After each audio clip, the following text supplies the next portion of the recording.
તો એક મોટા સમાચાર પ્રાપ્ત થઈ રહ્યા છે, એના પર નજર કરીએ। વાયુસેનાનું સુખોઈ ફાઇટર જેટ ગુમ થઈ ગયું છે। જી હા, રડારમાંથી તે હવે ગુમ થઈ ગયું છે। વાયુસેનાનું સુખોઈ 30 ફાઇટર જેટ આસામમાં ગુમ થયું। આરબી ઓંગલોંગ જિલ્લામાં લોકોએ એક બ્લાસ્ટનો અવાજ પણ સાંભળ્યો અને હવે ભારતીય સેનાએ સર્ચ ઓપરેશન હાથ ધર્યું છે। સુખોઈ ફાઇટર જેટ ક્રેશ થયાની પણ આશંકા વ્યક્ત થઈ રહી છે।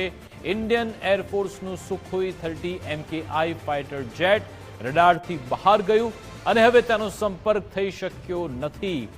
4.5 જનરેશનનું આ એરક્રાફ્ટ છે સુખોઈ ફાઇટર જેટ કે જે અત્યારે રડારમાં નથી, રડારથી અત્યારે બહાર છે, એનો કોઈ સંપર્ક થઈ રહ્યો નથી અને સ્થાનિકોનો દાવો છે કે તેમણે એક બ્લાસ્ટનો અવાજ સાંભળ્યો છે।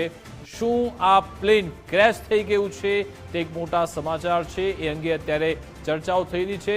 સર્ચ ઓપરેશન ભારતીય સેનાએ શરૂ કર્યું છે, એને લઈ અત્યારે વિગતો મેળવવામાં આવી રહી છે।